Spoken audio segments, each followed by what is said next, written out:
कटनी से एक गाना प्रस्तुत करेंगी। उसके बाद हम संदेश के पहले सिस्टर लता रवि कुमार आसाम से प्रार्थना में अगुवाई करेंगी। आज का मैसेज सिस्टर मर्सी बन्नी सीहोर के द्वारा की जाएंगे। हम आंटी के लिए पिछले दिनों में प्रार्थना कर रहे थे, प्रभु आंटी को मदद करें आज के वचन के हम तक पहुंचाने के लिए। उसके बाद सिस्टर सुनी शाह जी दमन प्रार्थना में अगुवाई करेंगी। आज का बाइबल क्विज सिस्टर लीजी तोपिल के द्वारा ले जाएंगे और आखिरी प्रेयर सिस्टर भाग्यवती सुनील सिंगरोली प्रार्थना में अगुवाई करेंगी। आइए हम प्रार्थना के साथ इस मीटिंग में बैठेंगे और सिस्टर एलसी ईपन से निवेदन करती हूँ कि आप प्रार्थना में अगुवाई कीजिए। आइए हम प्रार्थना करें। हमारे स्वर्गीय पिता परमेश्वर, धन्यवाद करते हैं प्रभु जी सुंदर प्रभात के लिए और सुंदर दिन के लिए। प्रभु जी पिछले साल तेरे चरणों पर तूने हमें संभाला प्रभु जी, धन्यवाद करते हैं। और प्रभु जी इस साल के अंतिम दिनों में जब हम आए हैं प्रभु जी, तूने हमें कितना अधिक से अधिक चलाया प्रभु जी, हमें प्रेम किया और बहनों की संगति में जुड़ने के लिए और वचन सीखने के लिए तूने जो मौका अवसर प्रदान किया प्रभु जी, धन्यवाद करते हैं। आज के दिन को हम तेरे हाथों में सौंपते हैं, आज की मीटिंग को तेरे हाथों में सौंपते हैं प्रभु जी। बहन मर्सी बेनी के द्वारा जो मैसेज सुनाया जाएगा प्रभु जी, उसमें भी तेरी अगुवाई होने के लिए हम चाहते हैं प्रभु जी। हम सब सुन करके प्रभु जी उस वचन को ग्रहण करने के लिए और तुझ में आगे बढ़ने के लिए प्रभु जी तू सहायता और मदद कर। और जो गीत गाने वाली बहनें हैं और बाइबल क्विज के प्रोग्राम हैं और प्रार्थना में अगुवाई करने वाली सभी बहनों को और सभी को हम तेरे हाथों में सौंपते हैं। खास करके प्रभु जी नेट के माध्यम से जब हम जुड़े हुए हैं प्रभु जी, नेट में किसी प्रकार की खराबी ना होने दें प्रभु जी। और आने वाले समय में प्रभु जी तेरी संगति में बैठने के लिए और तेरे वचन में को अपना पांव का दीपक और मार्ग का उजियाला जान करके प्रभु जी आगे बढ़ते हुए अपना जीवन बिताने के लिए तो सहायता मदद कर। इस छोटी सी विनती को प्रभु यीशु मसीह के पवित्र और मीठे नाम से मांगते हैं, सुन और ग्रहण कर, आमीन। आमीन। अभी मैं रिक्वेस्ट करती हूँ सिस्टर जोली से, आप गाना में अगुवाई कीजिए। सभी को जय मसीह की। प्रभु के नाम की महिमा हो कि प्रभु ने मुझे ये सुंदर मौका दिया और आप लोगों का भी धन्यवाद कि आप लोग ने मुझे मौका दिया कि मैं आप जूम मीटिंग में गाना गा सकूं।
नाम की महिमा हो। धन्यवाद।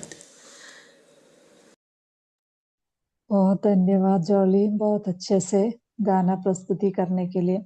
प्रभु आपको आशीष दे। आने वाले समय में और भी प्रभु के लिए काम आने के लिए हम प्रार्थना करेंगे। आइए हम वचन की सेवकाई में जाने के पहले सिस्टर लता रवि कुमार प्रार्थना में अगुवाई करेंगे। सबको जय मसीह। प्रभु का नाम का महिमा हो। आइए हम लोग प्रार्थना करेंगे। सर्वशक्तिमान दयालु अनुग्रहकारी परमेश्वर, आपको बहुत बहुत धन्यवाद करते हैं प्रभु जी। हमारा हृदय आनंद से भरा हुआ है क्योंकि आपने किया हुआ सब उपकारों के लिए। विशेष तौर से प्रभु जी 30th Madhya Pradesh sisters meeting के लिए हम धन्यवाद करते हैं। इतना दिन तक इस मीटिंग को चलाने के लिए प्रभु जी हम हर एक को बहन को और इसमें जो जुड़े हुए सबको आपने सहायता किया, धन्यवाद करते हैं। आपका दया और विश्वस्तता के लिए हम धन्यवाद करते हैं प्रभु जी।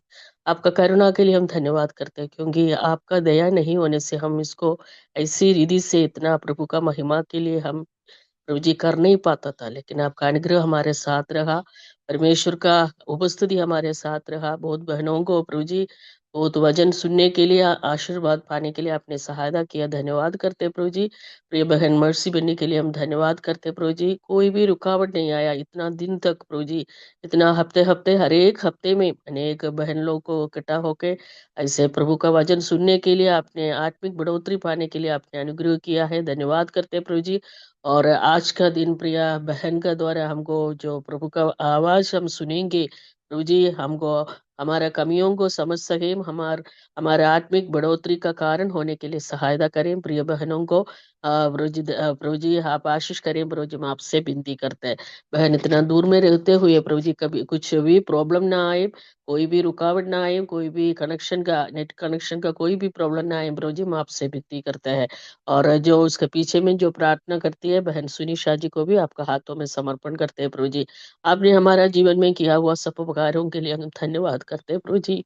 आपको धन्यवाद का बिना हम आपको कुछ भी नहीं कर सकते क्योंकि आपने हमारा जीवनों में इतना उपकार किया है, इसलिए हम धन्यवाद करते हैं प्रभु जी। सारे बातों को आपका हाथों में समर्पण करते हुए प्रिय बहन मर्सी बन्नी को भी आपका हाथों में समर्पण करती हूँ। छोटी सी बिंदी और प्रार्थना धन्यवाद के साथ प्रभु यीशु मसीह के मीठे और पवित्र नाम में अर्पण करती हूँ। आमीन।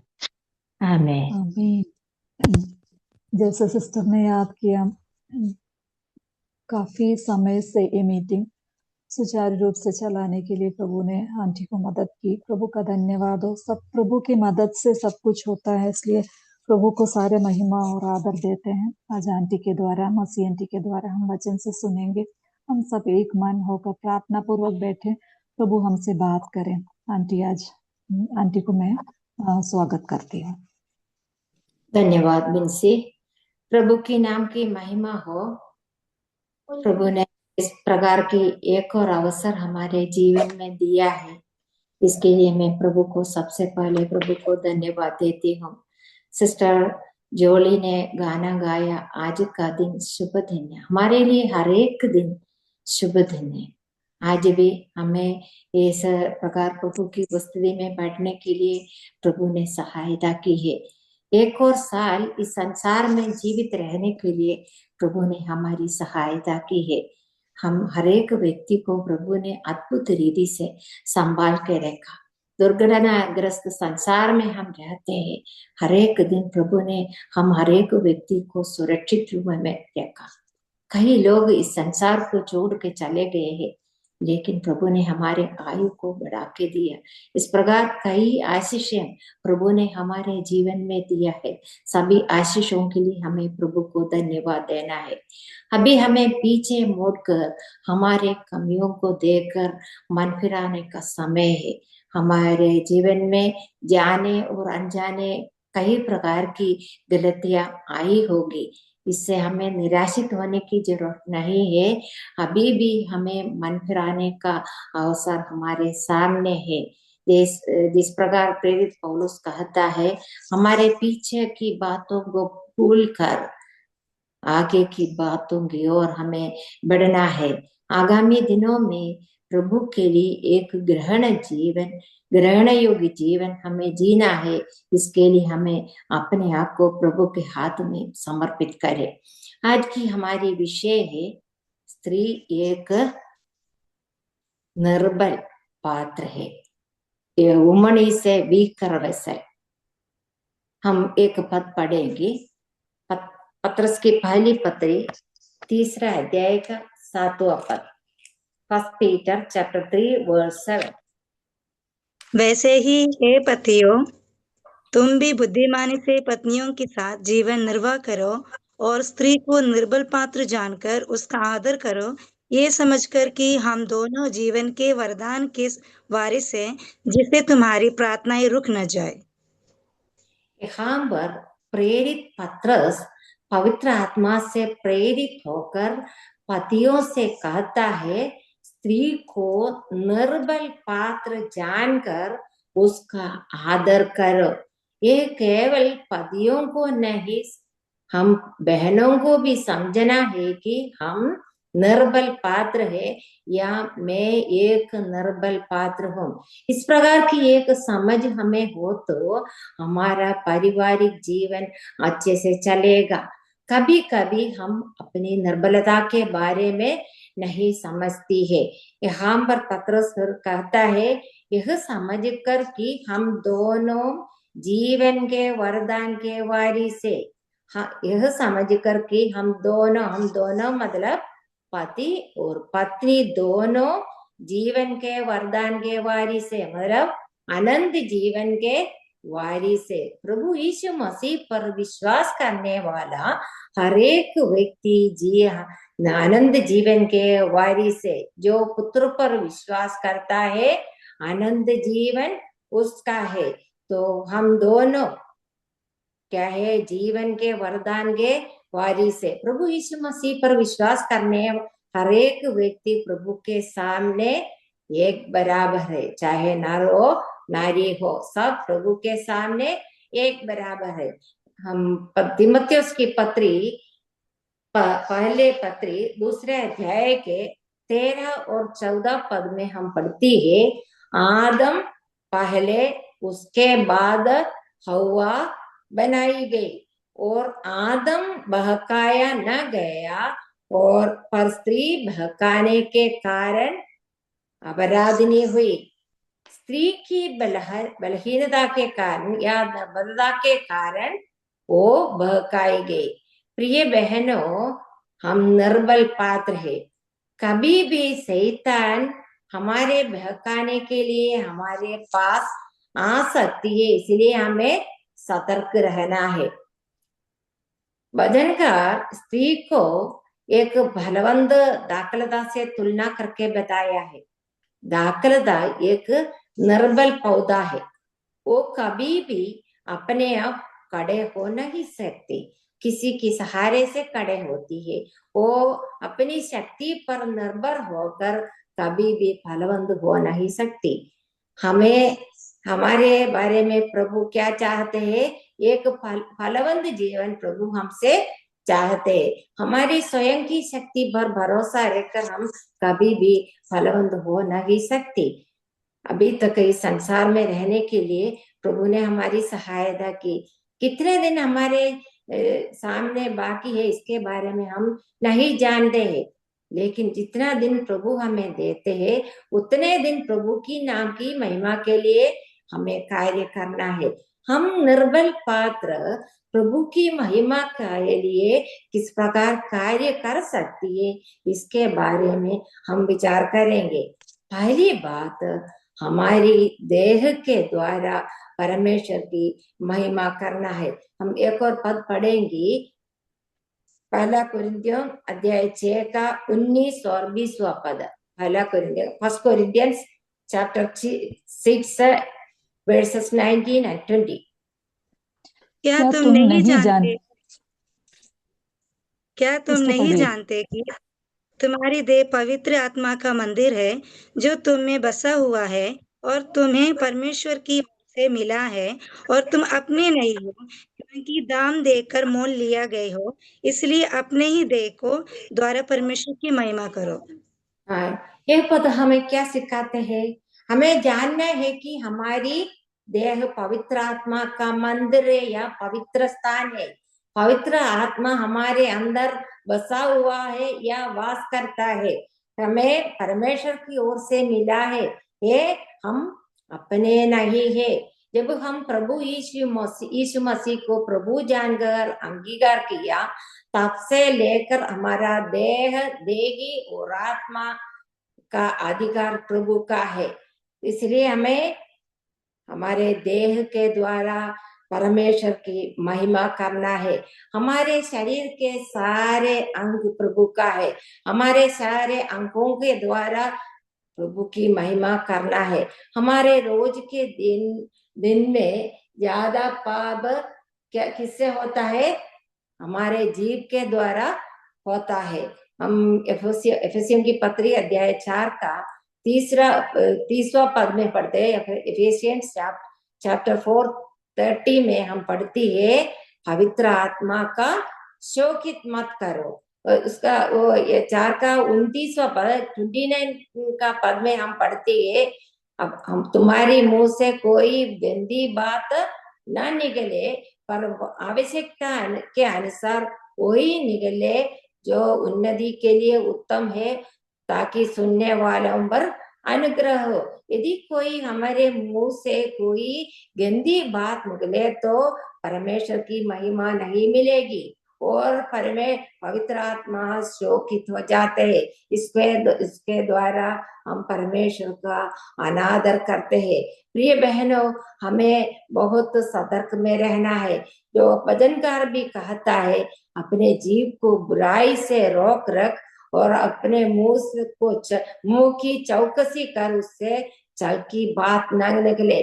हमारे मुंह से छल की बात न निकलने के लिए हमारे मुंह की चौकसी करने की जरूरत है। हमारे जीव को नियंत्रण में रखने की जरूरत है। हमारे देह के द्वारा परमेश्वर की महिमा करना है। हम हर एक व्यक्ति मिट्टी के बर्तन है। मिट्टी के बर्तन एक निर्बल पात्र है। मिट्टी के बर्तन कभी भी नीचे गिर जाए तो तुरंत टूट जाएगा। लेकिन हम इस मिट्टी के बर्तन की एक विशेषता है, हम मिट्टी के बर्तन के अंदर प्रभु यीशु मसीह वास करते हैं, इसलिए हम बहुमूल्य हो गए हैं। हम एक और पद पढ़ेंगे, 2 कुरिन्थियों अध्याय 4 का 2 कुरिन्थियों अध्याय 4 का 7वां। परंतु हमारे पास वो धन मिट्टी के बर्तनों में रखा है कि ये असीम सामर्थ हमारी ओर से नहीं, वरन परमेश्वर की ही ओर से ठहरे। हाँ, हम मिट्टी के बर्तन की विशेषता क्या है? प्रभु यीशु मसीह वास करता है। इस पद में क्या हम पढ़ते हैं? परमेश्वर ने इस मिट्टी के बर्तन के अंदर वो धन रखा है। वो धन क्या है? वो 6वां पद पढ़ने पर हमें समझ में आती है वो धन क्या है। हम वो 6वां पद भी पढ़ेंगे, 6th वर्स। इसलिए कि परमेश्वर यही है जिसने कहा, अंधकार में से ज्योति चमके, और वही हमारे हृदय में चमका कि परमेश्वर की महिमा की पहचान की ज्योति यीशु मसीह के चेहरे से प्रकाशमान हो। हाँ, वो धन क्या है? परमेश्वर की महिमा की पहचान की ज्योति यीशु मसीह। परमेश्वर की महिमा की पहचान की ज्योति यीशु मसीह हमारे हृदयों में चमका है। यीशु मसीह परमेश्वर की महिमा की पहचान की ज्योति है। यीशु मसीह हमारे हृदयों में चमका है। प्रिय बहनों, इसके लिए परमेश्वर ने किसको चुन लिया? हम अयोग्यों को चुन लिया। हम नीच लोगों को और तुच्छ लोगों को परमेश्वर ने चुन लिया। परमेश्वर अपनी पूर्ण इच्छा पूरा करने के लिए हम अपूर्ण लोगों को चुन लिया। हम अपूर्ण लोग हैं, लेकिन एक पूर्ण व्यक्ति हमारे अंदर वास करते हैं। हम निर्बल लोग हैं, लेकिन हमारे अंदर एक बलवान वास करते हैं। हम ये प्रभु यीशु मसीह अपने अंदर वास करते हैं, तो हमारे इस मिट्टी के बर्तन के अंदर में वास करते हो, तो हमारी निर्बलता को नहीं, प्रभु यीशु मसीह की महिमा की ज्योति को दूसरे लोग देखे। अर्थात हमें इस संसार में एक ही ज्योति के रूप में रखा है। जहाँ कहीं हम रहते हैं वहां हमें एक ही ज्योति के रूप में रहना है। जहाँ कहीं हम जाते हैं हमें इस ज्योति को दिखाना है। प्रभु यीशु मसीह ने फिलिप्पुस से कहा, जो मुझे देखता है मेरे पिता को देखा है। प्रिय बहनों, हमारे जीवन के द्वारा प्रभु को हमें प्रकट करना है। हमारे जीवन के द्वारा हमारे प्रभु को प्रकट करना है। हमें मालूम, रूत के बारे में हम सब लोग जानते हैं। रूत के बारे में बोअज ने क्या कहा, मेरे नगर के लोग जानते हैं कि तू एक भली स्त्री है। तो स्त्री जब बेथलेहम में पहुंची, तब से लेकर नगर के लोग बहुत ही ध्यान पूर्वक देख रहे थे वो किस प्रकार अपने सासू माँ के साथ व्यवहार करती है, किस प्रकार बातचीत करती है, किस प्रकार वो उसका चाल चलन किस प्रकार है, किस प्रकार वो आचरण करती है। सभी बातों को देखने के बाद नगर के लोगों ने ये सर्टिफिकेट दिया है, क्या है, वो एक भली स्त्री है। प्रिय बहनों, जहाँ कहीं हम रहते हैं हमारे चारों ओर के लोग हमें बहुत ही ध्यान पूर्वक देखते रहते हैं। हम किस प्रकार दूसरों के साथ व्यवहार करती है, हमारा चाल चलन किस प्रकार है, हमारा आचरण किस प्रकार है। हम मसीह कहते हैं लेकिन हमारे जीवन किस प्रकार है, ये बहुत ही ध्यान पूर्वक लोग देखते रहते हैं। हमारे अड़ोस पड़ोस के रहने वालों के बीच में हमें एक भली स्त्री के रूप में रहना है। इसके द्वारा हमारे जीवन के द्वारा परमेश्वर की महिमा मिलेगी। हमारे देह के द्वारा हमें परमेश्वर की महिमा मिलना है। इसके लिए परमेश्वर ने हमें इस संसार में रखा है। हमें ये इस पर बहुत ध्यान रखने की जरूरत है। मूसा परमेश्वर के साथ 40 दिन पर्वत पर समय व्यतीत किया।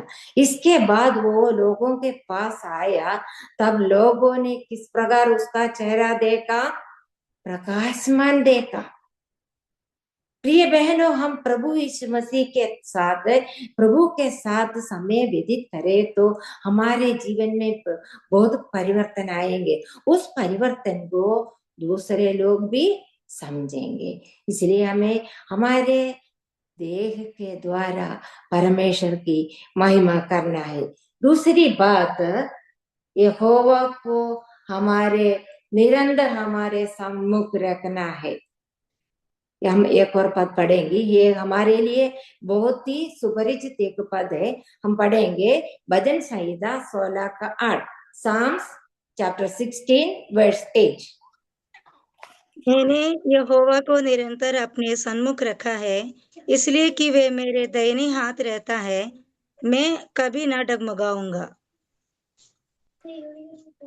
यहाँ पर भजनकार दाऊद क्या कहता है, मैं कभी न डगमगाऊंगा। इसका कारण क्या है, उसने यहोवा को निरंतर उसके सन्मुख रखा। यहोवा को निरंतर सम्मुख रखने वालों को कभी भी डगमगाने की जरूरत नहीं पड़ेगी। हमारे चारों ओर कितने लोग रहते हैं, जीवन में पराजित होने के कारण वो डगमगाते हैं, लेकिन हम प्रभु के लोग कभी भी डगमगाते नहीं है। कारण क्या है, हम पूरा प्रभु पर भरोसा रखते हैं। चाहे हमारे जीवन में दुख आए, कष्ट आए, मृत्यु आए, तो भी हम डगमगाते नहीं है। कारण क्या है, हमारा भरोसा प्रभु पर है। तो यहाँ पर दाऊद कहता है, मैं यहोवा को निरंतर अपने सन्मुख रखा है, इसलिए कि वो मेरे दाहिने हाथ रहता है। यहोवा को सम्मुख रखने के कारण वो मेरे दाहिने हाथ रहता है, वो मेरे दाहिने हाथ रहता है। इसका इस प्रकार कहने का मतलब क्या है? वो हमारे नजदीकी या करीबी और भरोसेमंद सहायक है।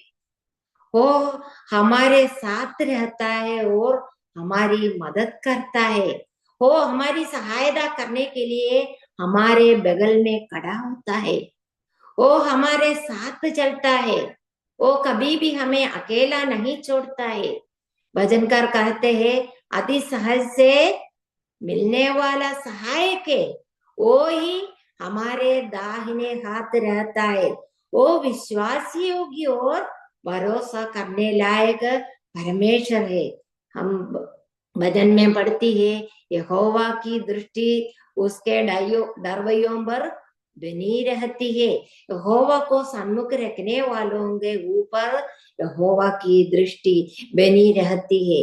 हम हर एक व्यक्ति के बारे में अच्छी तरह जानकर अपने ज्ञान के अनुसार हमारे लिए कार्य करने वाला है हमारा प्रभु।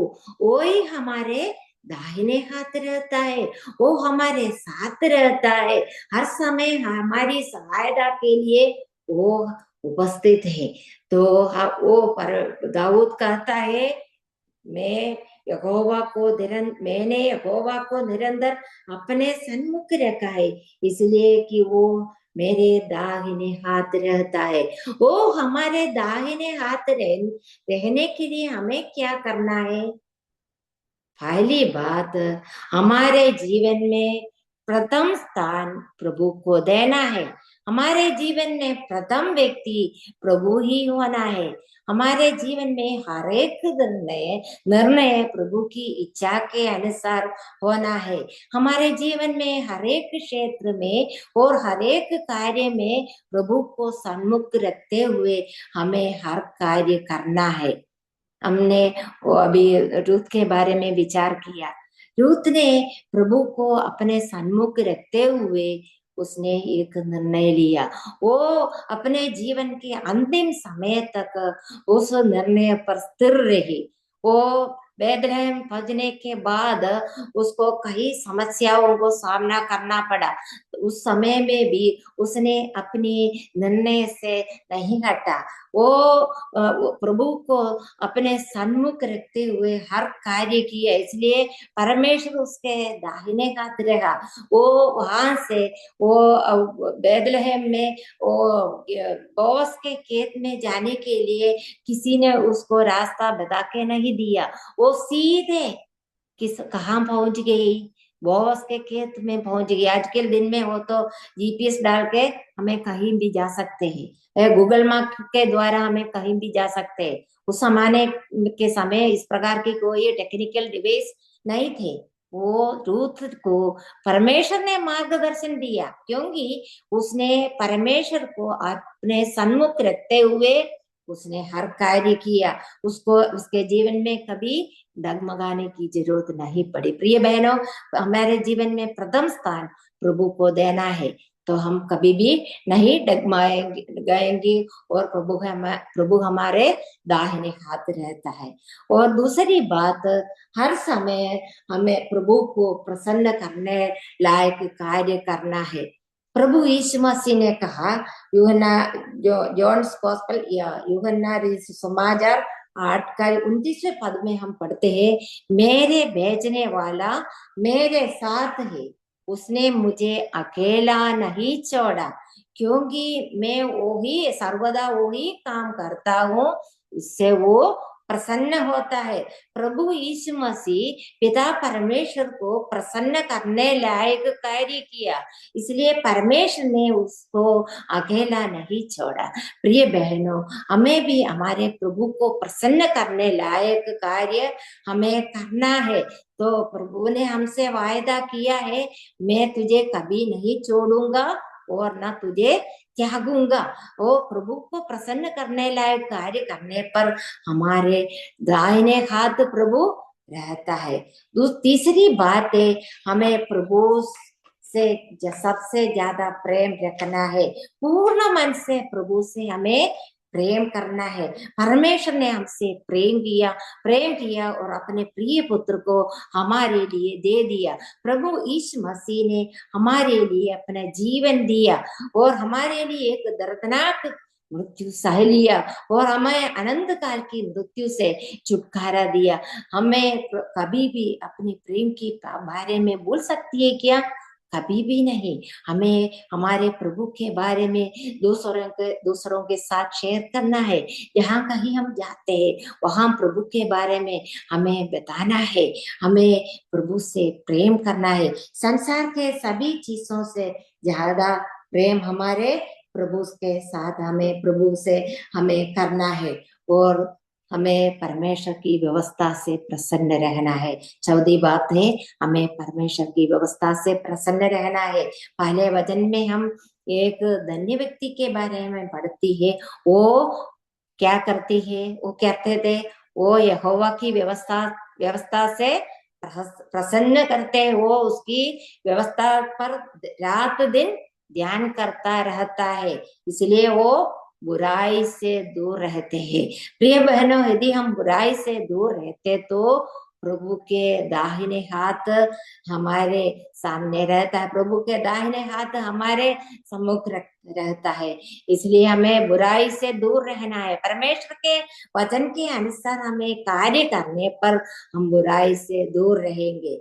और हम पांचवी बात है, हमें परमेश्वर के निकट रहना है। हर दिन परमेश्वर के निकट रहना है। याकूब की पत्री अध्याय 4 के 8वें पद में हम पढ़ते हैं, परमेश्वर के निकट आओ तो वो तुम्हारे निकट आएगा। परमेश्वर के निकट आनंद की भरपूरी है। प्रिय बहनों, परमेश्वर के निकट रहने के लिए हमें समय निकालना है। हर दिन हमें परमेश्वर से बात करना है। परमेश्वर की बातों को सुनने के लिए हमें समय निकालना है। हम बहन लोग हमारे घर के काम के कारण बहुत व्यस्त हम रहते हैं, लेकिन उस व्यस्तता के बीच में भी निष्ठा पूर्वक प्रभु की उपस्थिति में बैठने के लिए हमें समय निकालना है। हम प्रभु की इच्छा हुई तो 2025 में प्रवेश करने जा रहे हैं। एक दिन के बाद हम इच्छा हुई तो प्रवेश हो जाएंगे। हर एक दिन हमें प्रभु की उपस्थिति में बैठने के लिए हमें समय निकालना है। यदि हम परमेश्वर के निकट रहेंगे तो शैतान हमसे दूर रहेगा। प्रिय बहनों, पर यहोवा हमारे दाहिने हाथ रहता तो हमें किसी भी बात की डरने की जरूरत नहीं है। वो धर्मी को कभी टलने ना देंगे। प्रभु इस प्रकार हमें परमेश्वर प्रभु को अपने सम्मुख रखते हुए एक जीवन व्यतीत करे तो हमारे जीवन के द्वारा प्रभु की नाम की महिमा मिलेगी। और तीसरी बात, हमें परमेश्वर के प्रति विश्वास योग्य रहना है और हमारे परिवार के प्रति हमें विश्वास योग्य रहना है। हमारा परमेश्वर विश्वास योग्य है। पर विश्वास योग्य परमेश्वर हमारा ध्यान करता है, इसलिए हमें किसी भी बात की चिंता करने की जरूरत नहीं है।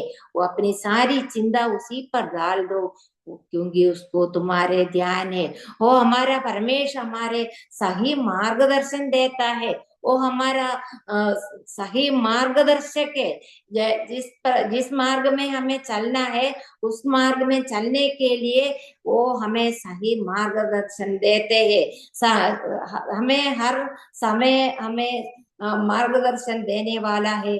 हमारा प्रभु हमारे बच्चों के पढ़ाई के समय, हमारे बच्चों के शादी के समय सब प्रभु हमें मार्गदर्शन देते।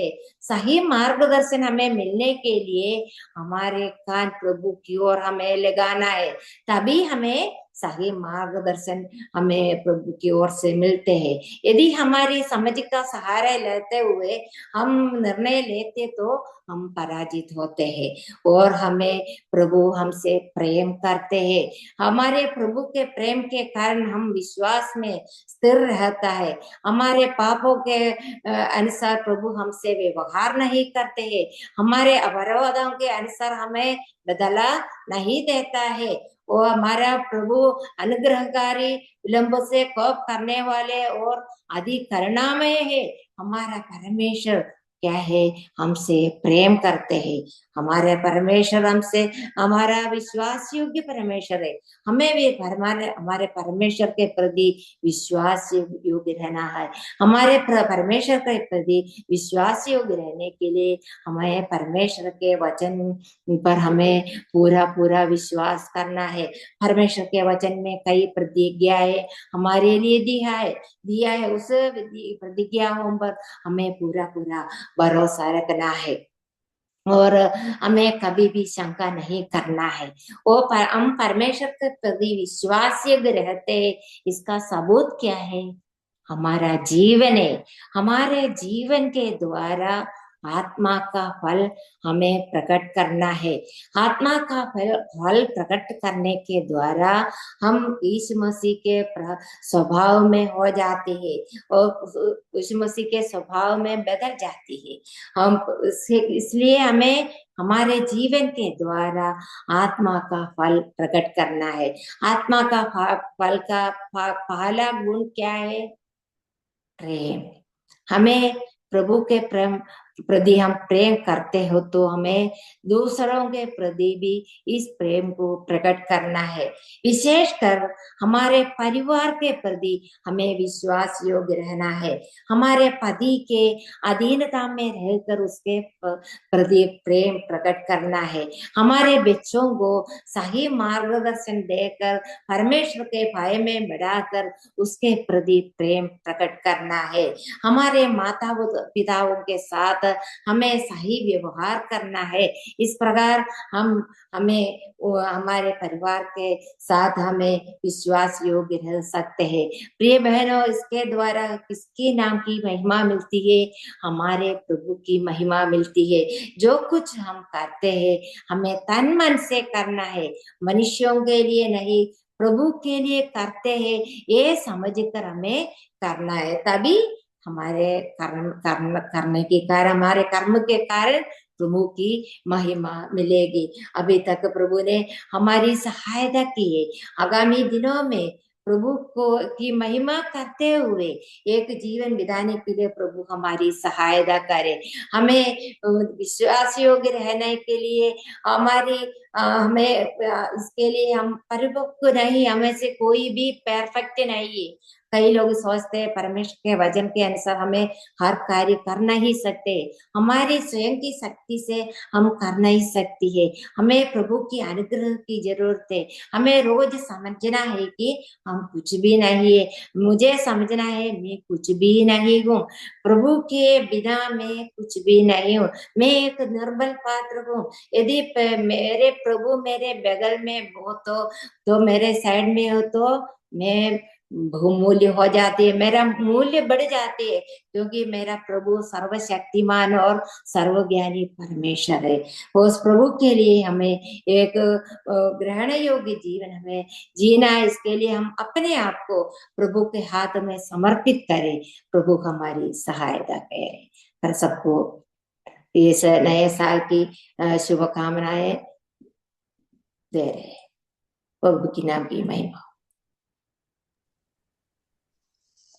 थैंक यू आंटी, प्रभु के नाम की महिमा हो।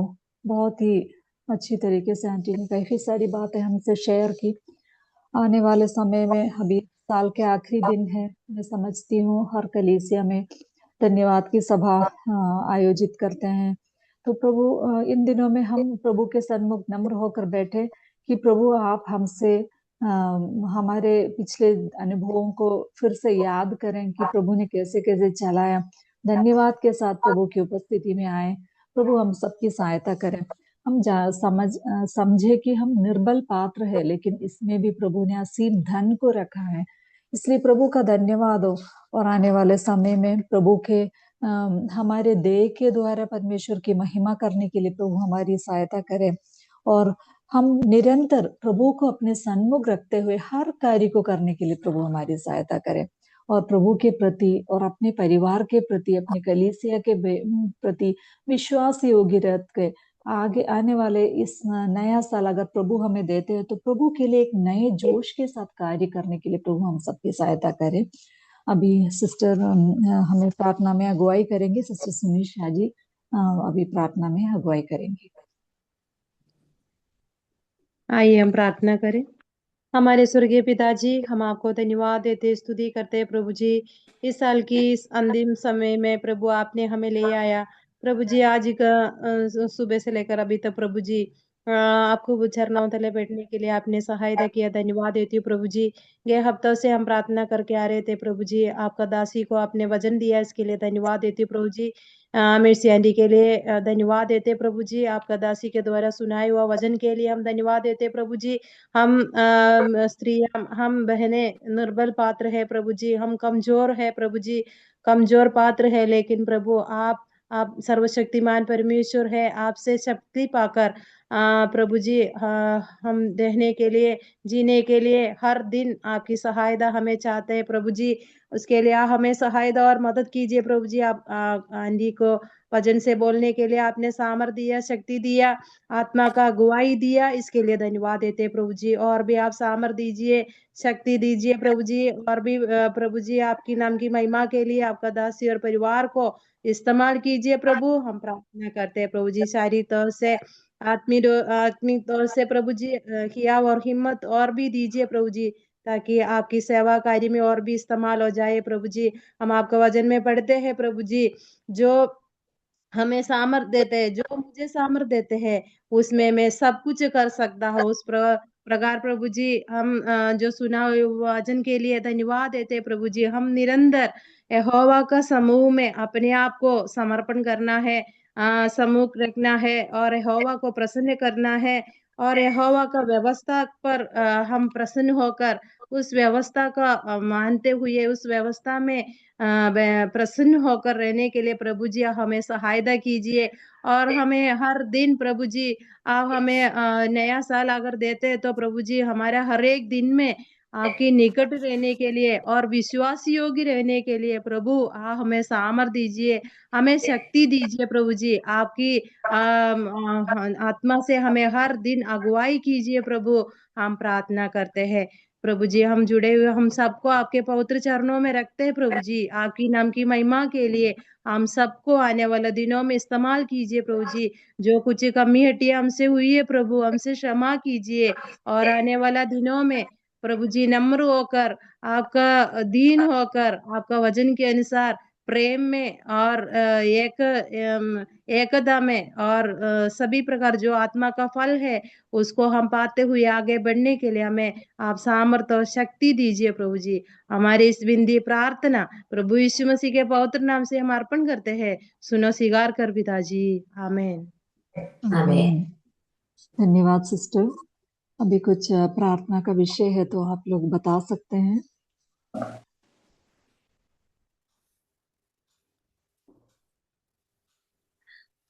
अगले हफ्ते की बहनों की सभा के लिए प्रार्थना करना है। अगले हफ्ते सिस्टर लवली शालू वचन की सेवकाई करेंगी। सिस्टर की मम्मी की तबीयत ठीक नहीं है, विशेषकर प्रार्थना करना है। सभी को जय मसीह है। और मैं प्रार्थना के लिए बोली थी। मैं तो प्रभु ने हमें सहायता किया 25 दिसंबर को गॉस्पेल मीटिंग रखने के लिए, और वो सफल भी रहा। इसके लिए प्रभु को धन्यवाद, और आप सबों को भी बहुत बहुत धन्यवाद मेरी प्रार्थना करने के लिए। Thank you aunty, thank you. अभी हम बाइबल क्विज में जाएंगे। आखिरी प्रार्थना में इन बातों को भी याद करके प्रार्थना करेंगे। सिस्टर लीजी तो अभी हमें बाइबल क्विज में अगुवाई करेंगी। जय मसीह की सबको। जय मसीह की। तो आज अध्याय उत्पत्ति 35 से हैं क्वेश्चंस। उम्मीद करती हूँ आप सब ने पढ़ के आए होंगे। पहला प्रश्न ये रहा, परमेश्वर ने याकूब से क्या करने को कहा? बेथेल में जाने के लिए। यहाँ से निकल जा, कुछ करके यहाँ से निकल कर बेतेल को जा। आप कुछ करके बेतेल में जाने के लिए। यहाँ से निकल कर बेतेल को जाने के लिए यहाँ से कहा। निकल कर बेतेल को जा। वहां पे किया। यस, परमेश्वर ने याकूब से कहा कि वो बेतेल जाए, वहां बस जाए, वहां उस परमेश्वर के लिए वेदी बनाए जिसने उसे एसाव से भाग। सेकंड क्वेश्चन ये रहा, याकूब ने अपने परिवार और साथियों से क्या कहा? उसने ये कहा था पराए कि देवता को जितने पराए निकाल के देवता को हैं वो शुद्ध सब करो। निकाल दो, और जितने वो कानों में कुंडल वगैरह थे देवता वो सब निकाल दे। अपने आप को शुद्ध करो। निकाल फेंको, अपने आप को शुद्ध बदल करो। अपने आप को बदल डालो। जो मतलब फोटो लगे या उसके रूप बनाकर पहनते थे, है ना, पुराने समय में बहुत पहनते थे। आज भी लोग करते हैं जो प्रभु को नहीं जानते, देवी देवताओं पर विश्वास करते। तो याकूब ने, परमेश्वर ने कहा याकूब से ना कि वो सब हटा दो। तो याकूब ने कहा अपने पराये देवताओं को निकाल दे, अपने आप को शुद्ध करो, वस्त्र भी बदलो बोला। Okay, very good. लोगों ने अपने पराये देवताओं का क्या किया? निकाल कर याकूब को जो दिया। कानों में कुंडल वगैरह पहने थे वो सब निकाल के बांज वृक्ष के नीचे गाड़ दिया। हाँ, गाड़ दिया। बांज वृक्ष से के पास कोई पढ़ने गए वो फिर से याकूब को दिया, याकूब ने उसको शेकेम के पास बांज वृक्ष के नीचे गाड़ दिया। करेक्ट आंसर है। कानों की बालियां याकूब ने जो दे दी, और याकूब ने उन्हें शेकेम के पास एक बांज वृक्ष के नीचे गाड़ दिया। तो उठाया वहां से, ऐसा नहीं पढ़ते ना हम लोग वचन में, गाड़ दिया। Okay, next. यात्रा के समय परमेश्वर ने याकूब और उसके परिवार की कैसे रक्षा किया? उनके साथ जब जा रहे थे तो वहां के, जहाँ रहते थे वहां के निवासियों में परमेश्वर ने अपना भय डाल दिया था, तो वो उनका पीछा नहीं करे। पीछा ना करे। परमेश्वर का भय आसपास के नगरों पर छा गया। मतलब परमेश्वर ने लोगों में भय को दे दिया, कुछ परेशान ना करे, है ना। हाँ, किसी ने याकूब के पुत्रों का पीछा नहीं किया है, क्योंकि इनके पास क्या है, धन दौलत बहुत है ना। ये बालियां अकेला नहीं है, मतलब गाड़ तो दिया, बट क्या है, बकरी है, बहुत सारे मतलब पशु है जो उनका धन संपत्ति है ना। हाँ, उनको लेके बच्चे हैं, पत्नियां हैं, हो सकता है कोई भी आक्रमण करके इन सबको पकड़ के ले जा सकते हैं। तो परमेश्वर ने उनके ऊपर क्या किया, भय छा दिया। तो आज भी ऐसा करता है परमेश्वर, है ना।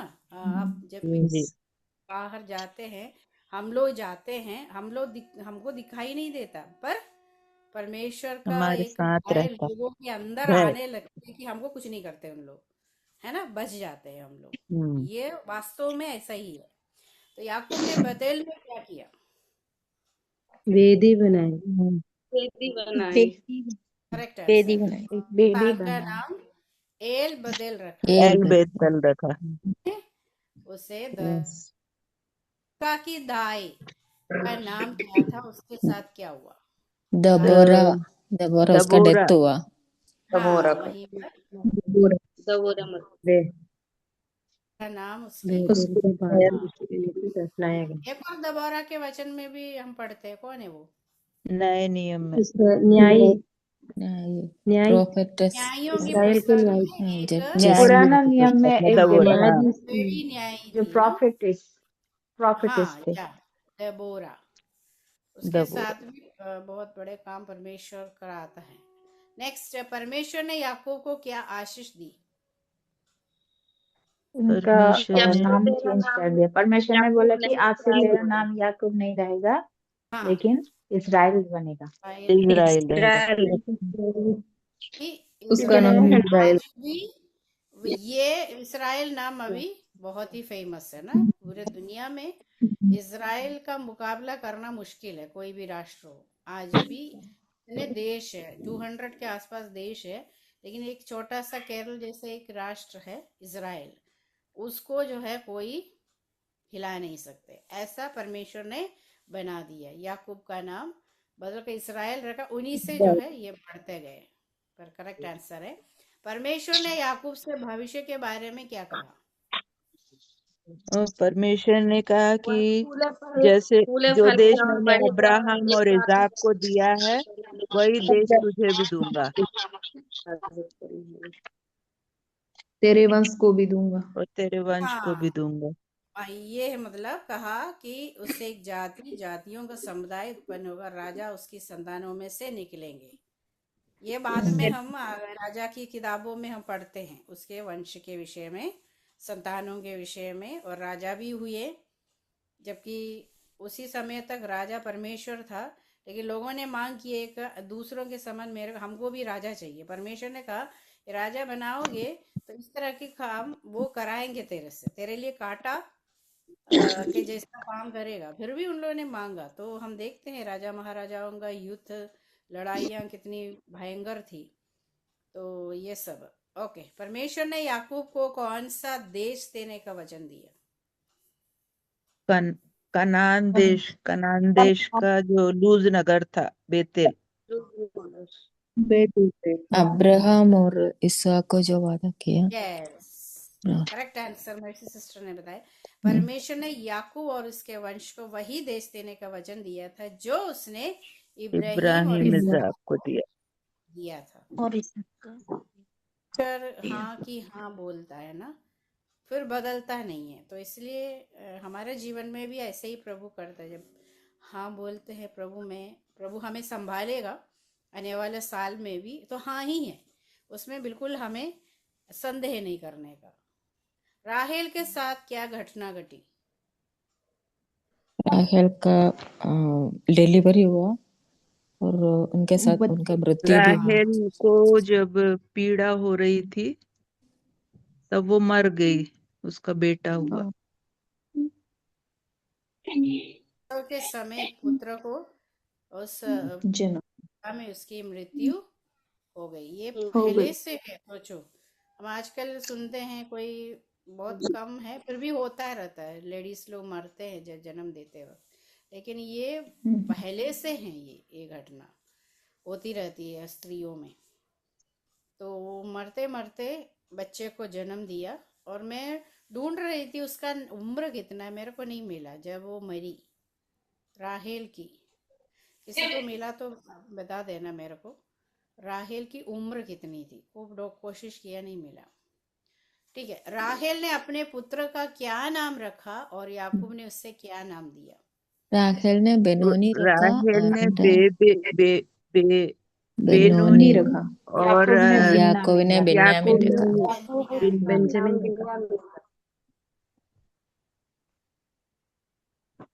नहीं, ये शायद दर्द के मारे सुनाई नहीं दिया होगा क्लियरली क्या है ना। बनोनी रखा, लेकिन बिन्नोनी और बिन्यामीन, उसके पिताजी ने बिन्यामीन रखा है। बिन्यामीन रखा है। राहेल को कहाँ दफनाया गया? बेतलहम। ममरे में, बेतलहम के मार्ग में। ममरे के मार्ग, जगह का नाम। हाँ, बेतलहम के मार्ग में। बेतलहम के मार्ग में उसको मिट्टी दी गई। राहेल को एफ्रात अर्थात बेतलहम के मार्ग, उसी रास्ते में दफनाया गया। जाते हैं। यीशु मसीह का भी जन्म वही होता है, बेतलहम। इस्राएल के कितने पुत्र थे? 12 पुत्र और एक पुत्री। इसहाक की मृत्यु कहाँ हुई? मेमरे में ममरे ममरे मामरे हेब्रोन किरियतर हेब्रोन में थे, हाँ लेकिन ऐसा की में किरियत किरियत हेब्रोन मेमरे के पास करियत अरबा 120 वर्ष का होकर मर गया। इसहाक को किसने दफनाया? एसाव ने और याकूब ने। याकूब और एसाव और याकूब इसहाक वहां एसाव और याकूब ने और दफनाया, याकूब याकूब मिट्टी दी। ने दफनाया, दोनों मिला के। आंसर सबने आंसर दिया, धन्यवाद। कंडस्तवत 35 का 10। और परमेश्वर ने उससे कहा, अब तक तेरा नाम याकूब रहा, पर आगे को तेरा नाम याकूब ना रहेगा, तू इस्राएल कहलाएगा। उत्पत्ति 35 का 10। उत्पत्ति उत्पत्ति 35 का 10। 35 का 10। और परमेश्वर ने उससे कहा, अब तक तो तेरा नाम याकूब रहा, पर आगे को तेरा नाम याकूब ना रहेगा, तू इस्राएल कहलाएगा। उत्पत्ति 35 का 10। उत्पत्ति 35 का 10। और परमेश्वर ने उससे कहा, अब तक तेरा नाम याकूब रहा, पर आगे से तेरा नाम याकूब न रहेगा, तू इज़राइल कहलाएगा। इस प्रकार उसने उसका नाम इज़राइल रखा। उत्पत्ति 35 का 10। और परमेश्वर ने उससे कहा, अब तक तो तेरा नाम याकूब रहा है, पर आगे को तेरा नाम याकूब ना रहेगा, तो इज़राइल कहलाएगा। सो उसने उसका नाम इज़राइल रखा है। उत्पत्ति 10। बोलिए सिस्टर। और परमेश्वर ने कहा, अब तक तेरा नाम याकूब रहा, पर आगे को तेरा नाम याकूब न रहेगा, तो इज़राइल कहलाएगा। इस प्रकार उसने उसका नाम इज़राइल रखा। उत्पत्ति 35। उत्पत्ति 35 का 10। और परमेश्वर ने उससे कहा, अब तक तेरा नाम याकूब रहा, पर आगे को तेरा नाम याकूब ना रहेगा, इस्राएल कहलाएगा। इस प्रकार उसने उसका नाम इस्राएल रखा। उत्पत्ति 35 का 10। और परमेश्वर ने उससे कहा, अब तक तेरा नाम याकूब रहा है, और आगे को तेरा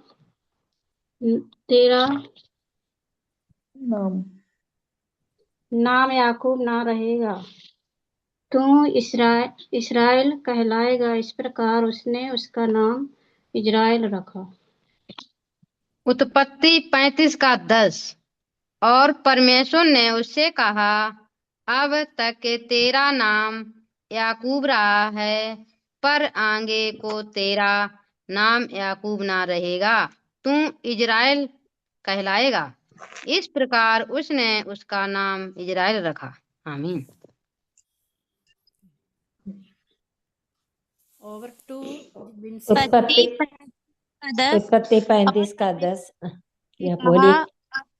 अब तक तेरा नाम याकूब रहा है, पर आगे तो तेरा नाम याकूब ना रहेगा, तू इज़राइल कहलाएगा। इस प्रकार उसने उसका नाम इज़राइल रखा। उत्पत्ति 35 का 10वां पद। और परमेश्वर ने उससे कहा, अब तक तेरा नाम याकूब रहा है, पर आगे को तेरा नाम याकूब न रहेगा, तू इस्राएल कहलाएगा। इस प्रकार उसने उसका नाम इस्राएल रखा। याकूब नाम किसने रखा है? परमेश्वर। उसके माता पिता ने उसके माता पिता ने रखा है ना। माता पिता ने रखा है। तो ये इस्राएल नाम किसने रखा?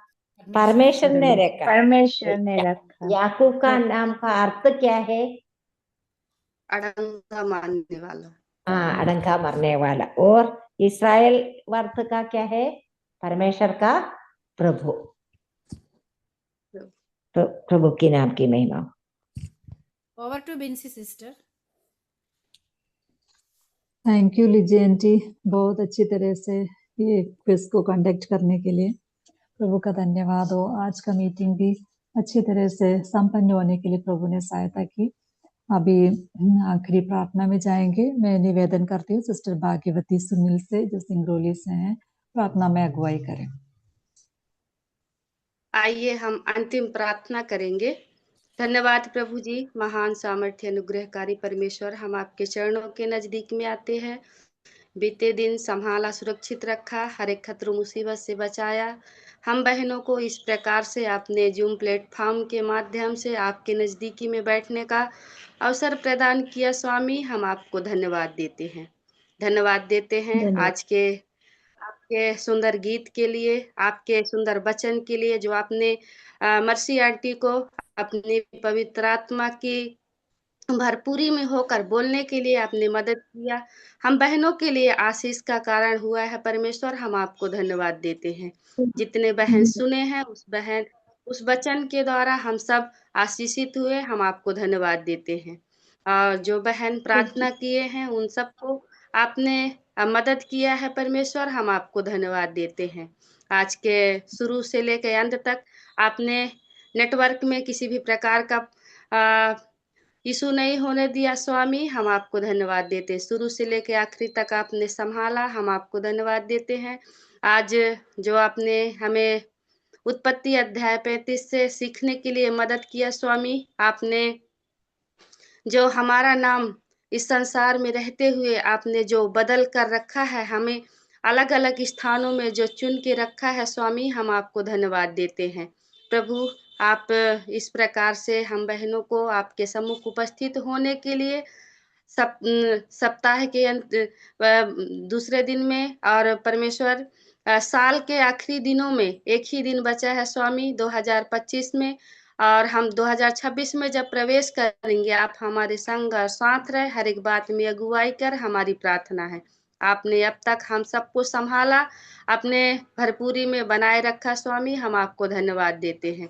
बीते समय जिस प्रकार संभाला, उस आने वाले साल के लिए हम आपसे प्रार्थना करते हैं, ताकि हम आपके नजदीकी में और भी मजबूती के साथ बैठकर आपके वचन को सीखते समझते हुए इस प्रकार से जीवन जीने के लिए आप हमारे साथ रहे, हमारी प्रार्थना। आपने हमें इस प्रकार का मौका दिया कि हम आपके सम्मुख बैठ सके, धन्यवाद।